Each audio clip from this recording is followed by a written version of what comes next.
ఇక భూభారతి కొత్త సాఫ్ట్వేర్ అట.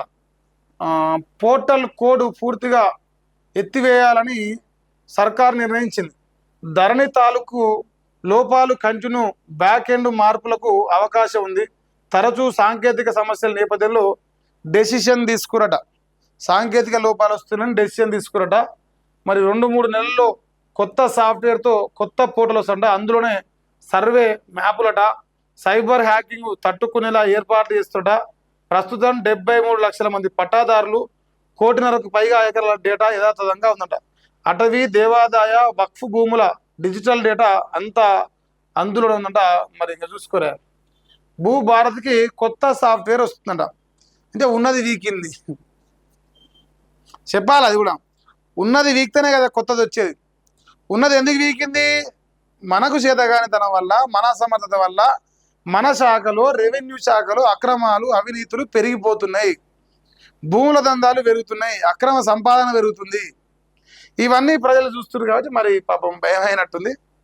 భయమై మరి ఆయన అంటే దాంట్లో అప్డేట్ చేస్తున్నాం, హ్యాకింగ్ను తట్టుకునేలాగా అప్డేట్ చేస్తున్నాం కాబట్టి 2-3 నెలల్లో మొత్తం చేస్తామని చెప్తున్నారు. ఇట్లా కాదు, మేము చేసే దొంగ పనులు, మేము చేసే లంగ పనులు, ఎట్లయితే ధరణి కుంభకోణాలు జరుగుతున్నాయని మీ ఆరోపణ చేసినామో, ఇప్పుడు భూభారతిలో కూడా కుంభకోణాలు జరుగుతున్న ప్రజలు అంటారు కాబట్టి దీన్ని ఆలోచన చేసిరారు. సో ఓపెన్ సీక్రెట్ గది. ఇక రాష్ట్రంలో భూ పరిపాలన ప్రక్షాళన చేసేందుకు రాష్ట్ర ప్రభుత్వం కీలక నిర్ణయం తీసుకున్నది. గత ప్రభుత్వం హయాంలో వివాదాస్పదమైన ధరణి పోర్టల్ స్థానంలో నేడు ఏప్రిల్లో ప్రవేశపెట్టిన భూభారతి పోర్టల్లో ఇప్పటికీ పాత కోడింగే కొనసాగుతుండటంతో ఆ సాఫ్ట్వేర్ వ్యవస్థను పూర్తిగా తీసేయాలని నిర్ణయించింది. కేవలం పైన మార్పులతో కాకుండా లోపభూయిష్టంగా మారిన పాత టెక్నాలజీకి స్వస్తి పలికి రాబోయే 2-3 నెలల్లో సరికొత్త సాఫ్ట్వేర్తో పూర్తి స్థాయి కొత్త పోర్టల్ను అందుబాటులోకి తెచ్చేందుకు రెవెన్యూ శాఖ కసరత్తు ముమ్మరం చేసింది.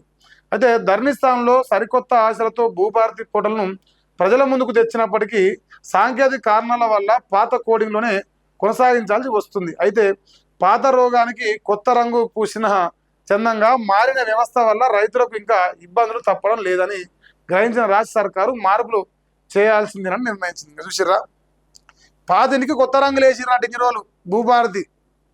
లేదు పట్ట కాదు, ఇల్లు మొత్తం కొట్టాలి, కొత్త ఇల్లు కట్టాలంటారు. ఇప్పుడు ఎందుకు? వాళ్ళ లంగా పనులు ఎట్ట బయటపడ్డాడు, మీ కూడా గట్టిగా బయటపడుతున్నాయి. మీ లంగా పనులు దొరుకుతాయన్న భయంతో ఇదంతా డ్రామా ఇస్తారు. సో ఇది ఒక వార్త. మరి చూసుకోరా, 1,40,00,000 మందికి మెగా ప్రమాద బీమా అంట. ఇందిరమ్మ కుటుంబ జీవిత బీమా, రైతు బీమా 2 అమలు చేయాలని సర్కారు నిర్ణయించింది.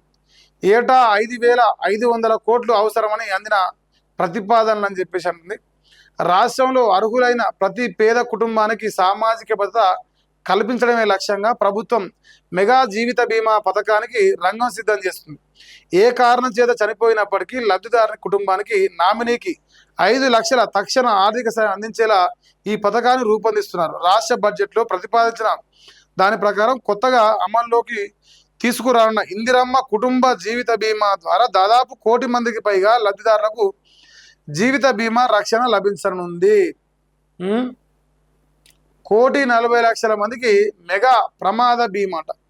ఇందిరమ్మ కుటుంబ జీవిత బీమా అంటారు. మరి రైతు బీమా లేదా? ఇప్పుడు ఉన్న మాట చెప్తా.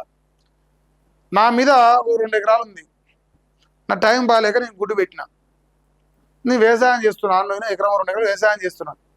సో నేను రైతుగా మరణించిన కాబట్టి కల్వకుంట్ల చంద్రశేఖరరావు గారు ఆనాడు ముఖ్యమంత్రిగా ఉన్నప్పుడు ప్రతి రైతుకి, ఎవరైతే చనిపోతారో ఆ రైతుకి 5 లక్షల రూపాయలు రైతు బీమా పథకం కింద ఇచ్చేది.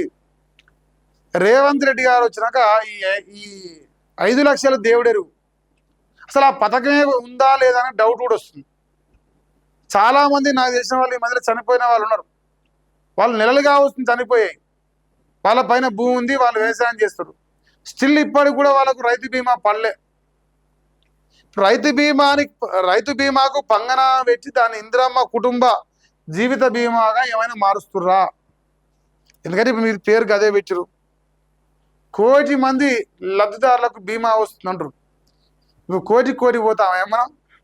అందరూ పోతే మరి రాష్ట్రం ఎక్కడిది? ఇప్పుడు రేవంత్ అన్న ఈ గప్పాలు వద్దు, నిజాలు మాట్లాడదాం.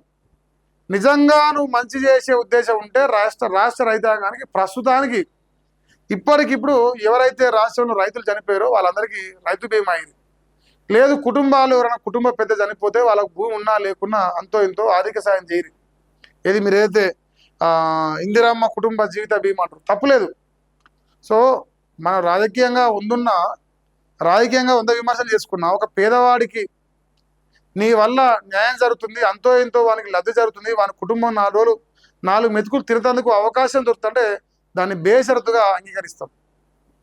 రాజకీయాలు ప్రతి అంశాలు చేయం కదా.